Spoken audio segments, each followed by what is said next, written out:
My name is Rob Blumenstein, and I have been a television producer for about 25 years. And I found myself in a place where I was sort of wondering if this was still what I wanted to do and if I was going to be able to do it, and certainly to be able to do it at the level that I'd been doing it in the past. I've worked on a number of network shows, I've worked on a number of cable shows. I love the work. I'm just concerned that I wouldn't be able to continue it. So I found Daryl online and I got very interested in taking as he says, the mile high view of myself, looking at what my skills were, looking at what skills might be transferable to another industry, if that was possible. And we sort of decided together that we would get into the backdoor stealth campaign. Initially, I was not thrilled with the backdoor stealth campaign idea. I'm a very straightforward person, and it felt a little weird to me to be sort of approaching people for one thing when I'm really looking for something else. But I decided to give it a try. I really did enjoy learning about myself, identifying the key success factors, creating a new resume. There were a number of the initial steps that I really enjoyed, but I was a little bit afraid of the backdoor campaign. I started my actual backdoor campaign probably about 4 weeks ago. And in that time, I've reached out to between a dozen to 15 people, and I've actually spoken to about 10 people.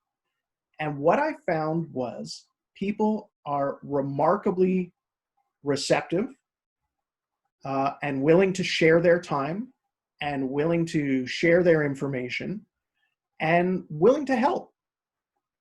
I was pretty careful about the script in terms of actually using the words and using the methods that Daryl had described and proscribed.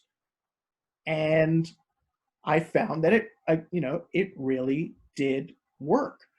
I just so happened that after my very first stealth meeting, 3 days later, I got a job offer from the same company.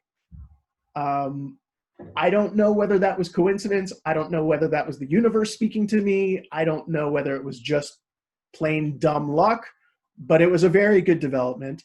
And it also helped me in speaking to other people. One of my concerns, one of my weaknesses has always been networking. As I mentioned before, I'm a very straightforward person. I'm not a schmoozer. I'm not someone who rubs elbows. I tend to do my work, and I tend to do my work very well. And that's what has gotten me jobs. I tend to stay in one company and they pop me from one production to another production to another production because I'm good and I'm reliable and I'm a known quantity. But I think just being realistic, one has to network. You have to be able to approach people that you don't know, to present yourself in a way that is appealing to them, to listen to what they have to say, and to try and foster a relationship. And I think the work that I did with Daryl, as I mentioned before, in the key success factors, but also in the 2-minute profiles, really sort of honing in on who you are and what you do, what your successes have been, where you have been effective, and doing that in a way that's easily translatable to other people has been invaluable. I've been floored. I've been flabbergasted by the positive reception that I've gotten to these stealth meetings. And I am still very much at the beginning of this campaign, but I definitely intend to continue. And I definitely intend to keep reaching out. And I definitely intend to keep using Daryl's method. So that's about all I have to say. Good luck to all of you. Listen to the man. He knows what he's talking about.